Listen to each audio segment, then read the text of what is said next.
They say that true love can survive anything, but what if its foundation is a lie? What if, at the very moment you believe you've achieved everything, the truth appears without warning and dismantles the castle you spent years building? Andrew Castillo, a real estate magnate in Los Angeles, believed he was on top of the world. It was an apparently perfect night, 2 weeks after his wedding to the young and reserved Emily, a childhood education teacher with a discreet past from rural Texas. He had planned that night down to the last detail, as he did with everything, but no amount of planning could have prepared him for what he would hear on that balcony, and from that moment on, nothing would ever be the same. But what could shake a man so accustomed to controlling everything? What could turn a night of celebration into the beginning of an emotional earthquake? The answer is not in betrayal or scandal. It lies in something deeper and more unsettling, the shattering of an unspoken yet obsessively nurtured expectation. Andrew believed that his wife was untouched. He never asked true enough. It would have been impolite. But he had based the entire image he'd created of her on an ideal of purity and exclusivity. When she said, in a firm voice with unwavering gaze, "Andrew, I'm not a virgin," it wasn't the words themselves that destroyed him. It was the collapse of the illusion he had built. What he believed he possessed exclusively was now, in his eyes, tainted. And that detail was enough for a man obsessed with control to plunge him into an abyss. The black car sliced through the nighttime streets of Los Angeles, heading toward a stunning house on the shores of Arrowhead Lake. Andrew watched the urban landscape with the feeling of a mission accomplished. Finally, he would have the perfect night with his wife. Nothing had been left to chance, from the white dress she would wear to the dinner prepared by a French chef. He had met Emily at a charity event in Texas when he was expanding his business to the region. She was one of the few people there who didn't seem impressed by his fortune. She was focused on organizing an exhibition of children's drawings to raise funds, and barely even noticed him. That intrigued him. In the following months, each refusal from her became fuel for his obsession. When she finally relented, he thought he had won, that she was his. But what he was about to discover was that no one belongs to anyone, and that sometimes truly loving someone means letting go of the image you've idealized of that person. There she was, on the glass balcony of the lakeside house, wrapped in the night breeze and the golden light of the sunset. Her white dress flowed in contrast with the excessive luxury of the house.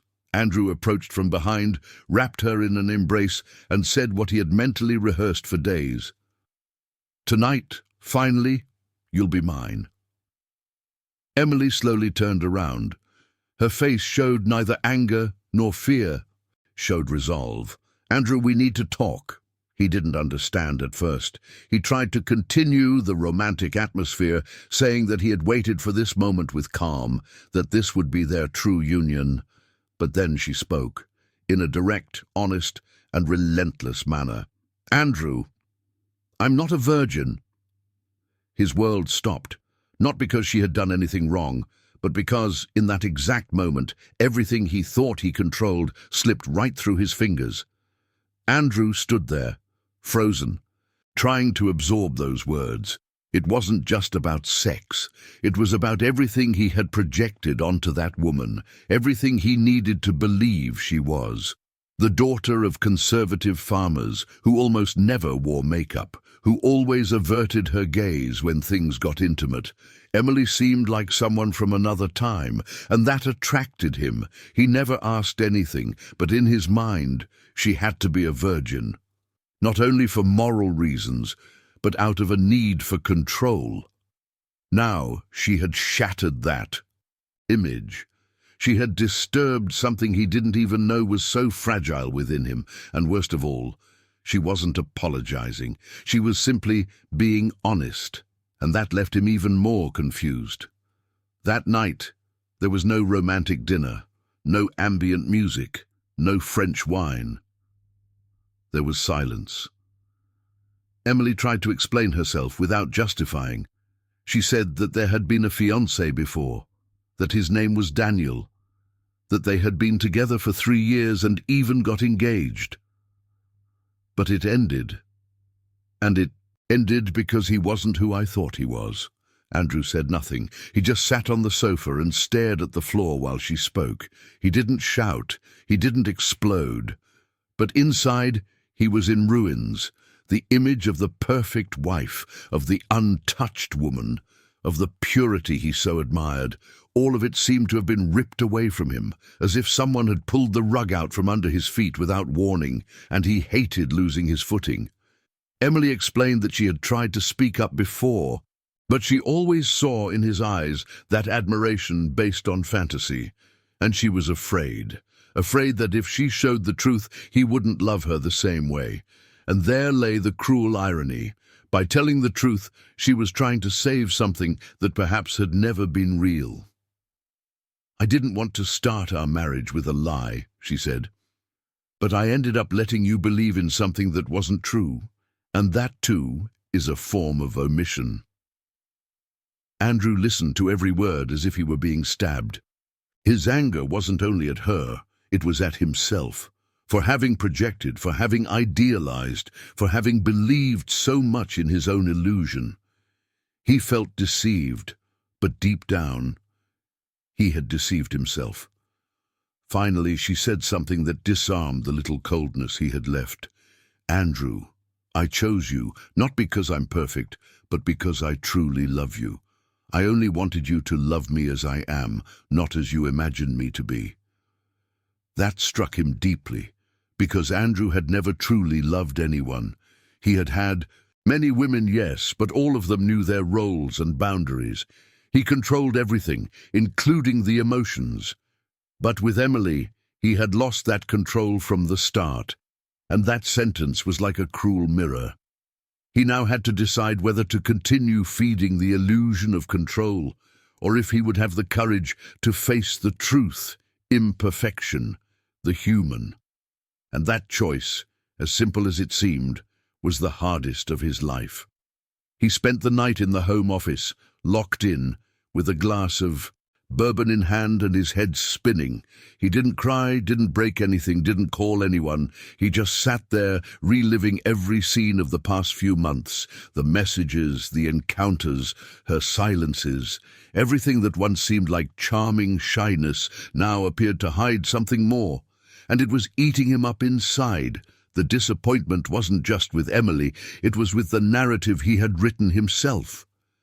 For the first time in his life, Andrew felt that he didn't even have control over his own marriage, and that was unbearable for someone like him, a man who grew up hearing from his father that weakness is a disease, that emotion is the enemy of success.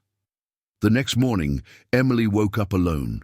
The other side of the bed still neatly made. The house, although impeccable, felt cold, almost hostile. She put on a long robe, slowly descended the stairs, and found Andrew in the same spot as the night before, still in his suit, his eyes swollen, and the glass empty. "Did you spend the night here?" she asked calmly. He replied curtly, "I had things to think about." His voice wasn't aggressive, but it was heavy. When she approached, he didn't even take his eyes off the laptop screen. Emily tried to reopen the conversation, said that she needed to talk. But Andrew interrupted, cold and direct. "I think you said everything yesterday." She persisted. She said that marriage wasn't a theater, that you couldn't pretend nothing happened, and that if he really wanted to build something true, they would have to face that conversation. Andrew let out a sarcastic laugh. "Is that what you learned back in rural Texas? That everything can be resolved with conversation and goodwill?" Emily took a deep breath. "My parents taught me that too much pride can destroy any relationship, even the strongest." He didn't answer. He went back to the laptop, as if she weren't even there. Then she did something unexpected. She closed the computer with her hand. "I'm your wife, not your servant, and we are going to talk, yes. For the first time, Andrew felt that she wasn't the docile, pliable woman he had imagined. There was strength in her, and he didn't know what to do with it.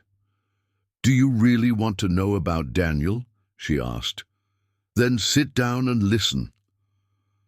Andrew leaned back in his chair, his eyes hard but attentive. Emily told him everything, that she had met Daniel in college, that he seemed perfect at first, but over time he revealed a darker side, controlling, jealous, invasive. He wanted to know where she went, with whom she talked, even how she dressed. And the most dangerous part, he did all of this with that sweet, protective tone that confused things. Emily said it took her years to realize that this was emotional abuse, and that when she finally broke it off, he turned the tables on her, making others believe she was to blame. Andrew listened in silence. But for the first time, something different appeared on his face. A doubt, a hesitation, and, perhaps, just perhaps, the beginning of empathy. When Emily finished her account, silence took over the room. Andrew seemed in a trance. It was as if he were trying to link that story of pain and manipulation with the resolute woman before him. "And you think I'm like him?" he finally asked, his voice coming out low, almost a whisper. "I think you might be," she replied. "If you keep trying to control everything, if you keep wanting me to fit the image you created of me." That hit him like a punch in the gut, because deep down he knew she was right. He had always loved having control over everything, from business to employees, even the feelings of those around him. But now, for the first time, someone was looking inside him and saying, "You can't live like this anymore." Emily got up and went to the balcony. The view of the lake was calm, serene, as if it completely ignored the chaos unfolding in that house. Andrew stood there, watching her back. It was strange. Part of him wanted to go over to hug her to say he was sorry, but another part, older and more ingrained, screamed that he was being challenged, that she was deviating from the script, and that this needed to be corrected. But he didn't move. He stayed there, immobile, immersed in an internal conflict he never imagined he would experience. For the first time, Andrew felt that money, cars, power, none of that could solve what was at stake now. It was a battle between the man he had been taught to be and the man he might still become. After a few minutes, she came back inside. Her eyes were red but firm. "Andrew, I'm not a fantasy. I'm not a trophy. I'm a woman with a history, with flaws, with choices. And if you can't deal with that, then maybe you shouldn't be with me." Her words were calm, yet heavy with meaning. Andrew was left speechless. Never in his life had someone set such a clear boundary before him, and the most frightening part was that he wasn't sure what to do about it. Emily went to the bedroom, grabbed a small purse, and announced that she was going out for a few hours. "I need to breathe. I need to remember who I am before I become just another name on your list." And she left, without waiting for an answer. Andrew remained alone. For the first time since they married, he felt that she might really leave, and that scared him more than any lost contract, more than any financial risk. He had always believed that he was the one with the power, but now he clearly saw that control was an illusion, because love, when it is real, refuses to be caged. It cannot survive on a pedestal. Love needs truth, and he had no idea if he was ready for that. That afternoon passed slowly, dragging on. Andrew tried to work, tried to answer emails, even opened a financial report just to occupy his mind. But nothing worked. It was as if something inside him had been disconnected. For the first time, he couldn't focus on numbers. He could only think of Emily, of how she had confronted him, of how she wasn't afraid to walk away, even knowing how much he hated to lose. And that disarmed him, because she wasn't threatening wasn't making a scene. She was simply speaking the truth, and it was exactly that which left him unmoored. For the first time, Andrew realized that the fear he felt wasn't of losing her. It was of being seen for who he really was. When she returned, it was already night. She came in with her hair a bit tousled by the wind, with a tired yet calm face.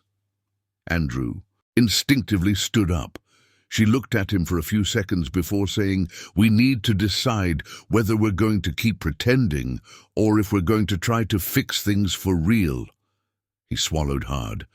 "I want to fix this," he replied, almost in a whisper.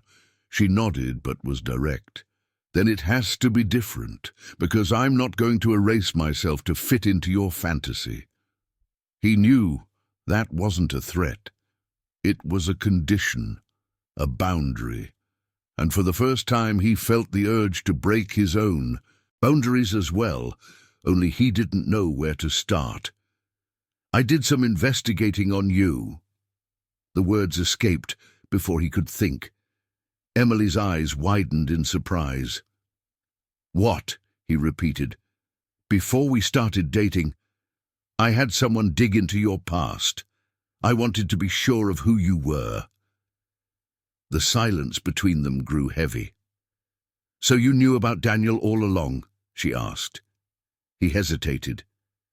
"Yes, I knew, but I wanted to hear it from you." The disappointment on her face was evident. "You made me believe that I was lying when in fact you were just testing to see if I'd confess or not." Andrew lowered his gaze. There were no more excuses. There was only the need to face his own reflection, for the first time, without running away. Emily shook her head, still trying to process everything. "That's manipulation, Andrew. You prepared yourself to judge me before you even knew me, and yet you went on as if it were a game." He wanted to respond, to justify, to say it was out of fear, out of caution, but the words wouldn't come, because he knew she was right, and in that moment he understood that the greatest enemy in their relationship wasn't her past, it was his.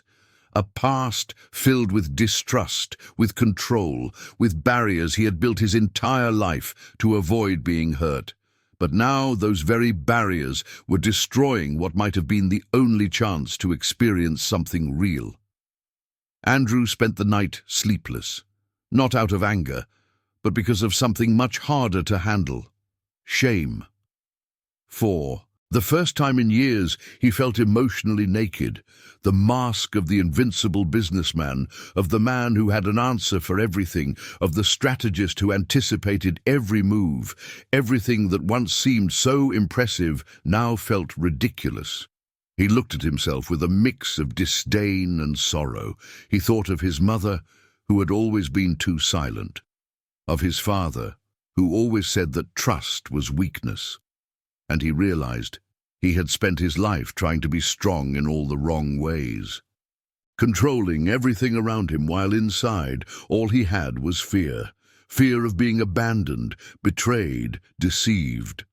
But what Emily did was the opposite of betrayal. She was honest, and he tested her like an experiment. The next morning, Andrew decided to do something he had never done before. He sought help. He called a friend's psychologist and asked for a consultation, without explaining why. He scheduled it for the afternoon, and until then, spent the day reflecting in silence. Emily, too, was quiet. She didn't ignore him, but she didn't seek him out either. She gave him space, but not coldness. When he left for the session, he said simply, "I need to understand some things." And she replied, "I hope you really do." It hurt, but it was necessary. In the therapist's office, for the first time in years, Andrew talked about his childhood, about the fear of vulnerability, about how he had learned to love through control.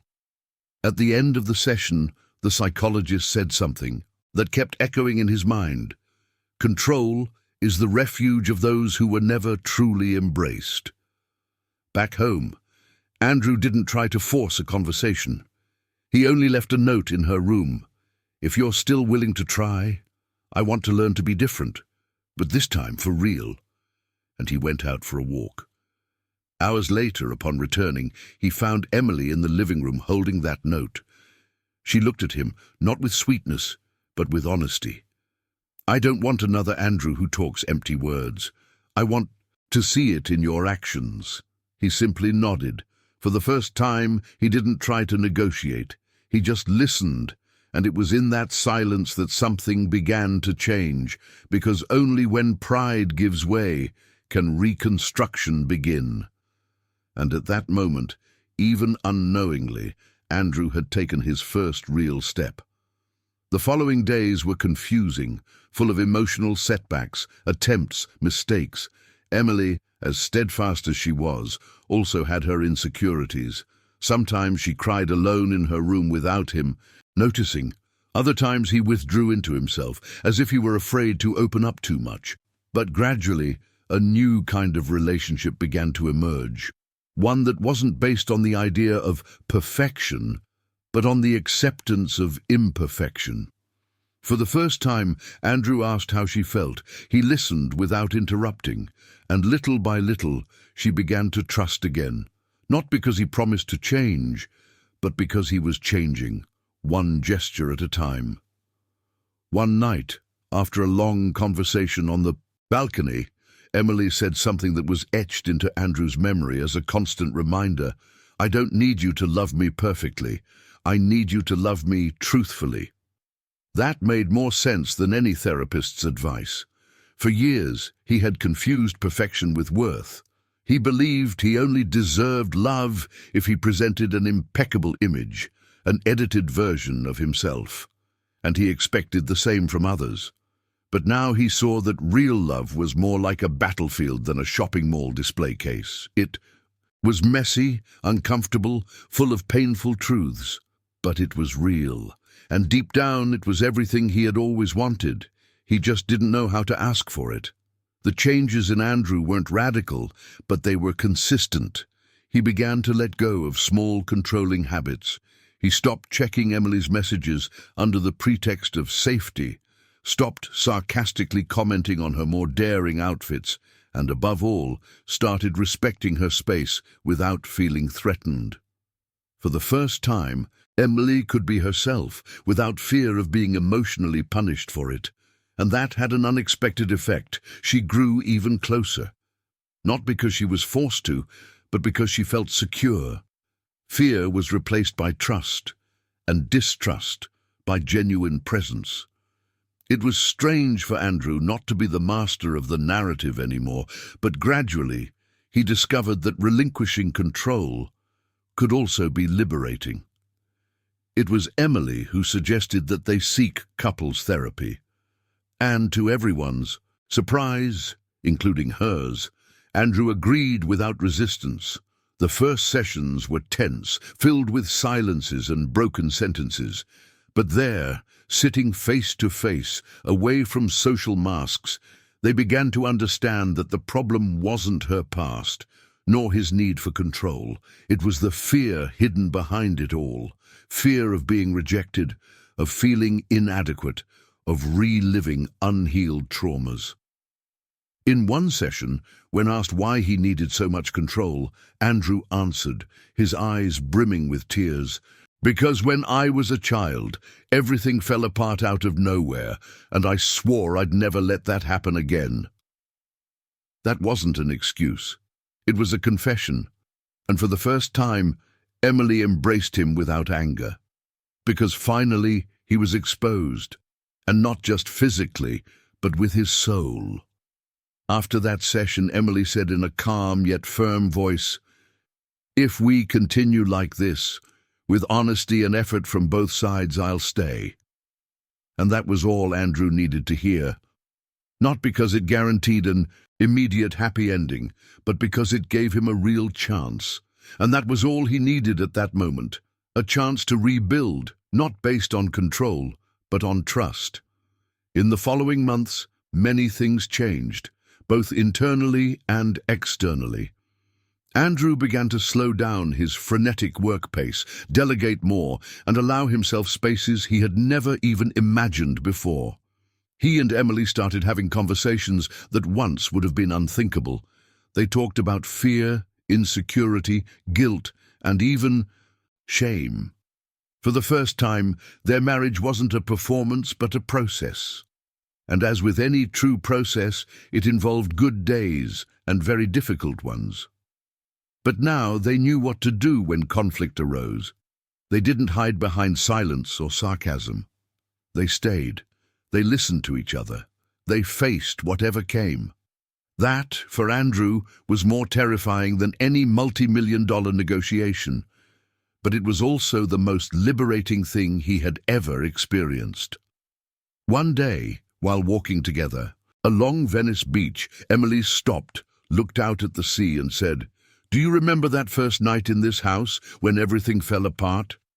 Andrew laughed somewhat sheepishly. "Impossible to forget."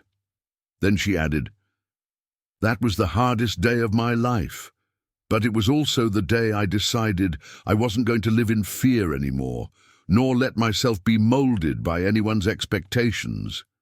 That's when I began choosing myself." Andrew squeezed her hand tightly. "And that was the day I discovered that if I wanted something real with you, I'd have to choose to be a better person." It wasn't a romantic movie-style declaration, but it was the truth. And for both of them, that was enough now. Andrew began to get more involved in the social causes that Emily had been active in even before they met. Together, they started supporting projects that offered shelter to women in situations of emotional abuse. He, who had barely ever talked about his feelings before, now gave lectures telling his story and owning up to his mistakes, not as a hero who overcame everything, but as someone who keeps trying every single day. And perhaps that's why he inspired so many, because it wasn't about being perfect. It was about being willing. And every time he spoke publicly about what he had experienced with Emily, he made it clear, "It was she who taught me that vulnerability is not weakness. It's raw courage." Emily also blossomed. The woman who once spoke softly and shrank in the face of fear now stood firm without losing her kindness. She remained true to her essence, but with a strength that no one could ignore. Their marriage didn't turn into a fairy tale. There were still differences, adjustments, and days when everything seemed out of place. But now there was something that hadn't existed before. True partnership, not based on illusions, but on conscious decisions. And every time Andrew caught himself trying to slip back into his old patterns, he remembered that night on the balcony. The moment when everything crumbled, and he understood. Sometimes you have to lose control to finally find love. Their first wedding anniversary arrived quietly, without lavish parties or luxurious trips. They decided to celebrate at home, with a simple dinner prepared together. They laughed over culinary disasters, recalled the hard moments, and toasted, not to perfection, but to resilience. That night, as Andrew looked at Emily, he noticed something he had never seen before. Not in gala events or expensive nights in Paris. She was happy, not because everything was resolved, but because she now knew she could be completely herself and still be loved. And so could he. For the first time, Andrew felt that he no longer needed to prove anything. Just being there was enough. That very night, he took a notebook and wrote, in his own hand, a letter, not for Emily, for himself. A letter that began, "This is where I stop being the man who controls and start being the man who feels." He tucked the letter away in the desk drawer, not to show anyone, but as a reminder of where everything changed, because he knew setbacks would come. Fear would return in moments of crisis, and the temptation to control again would always be lurking. But now he had a choice. He knew the way back. And that awareness in itself was a kind of freedom he had never imagined having. He didn't feel perfect, but for the first time he felt whole. This isn't a magical ending. There are no guarantees of eternity, nor promises that they will never hurt each other again. But there is truth, and where there is truth, there is a foundation. Emily and Andrew continue to learn every day about themselves, about each other, and about how to love without losing themselves. It isn't easy, but it's real. And perhaps in the end, that is exactly what makes this story so special. Because it isn't about perfect people meeting, but about two imperfect people choosing to grow together. Quote of the day: true strength does not lie in controlling everything around you, but in having the courage to let go of control and love with authenticity. If this story touched you in any way, subscribe to the channel, leave your like, and activate notifications. And tell us, which city are you watching from? Your participation means a lot to us.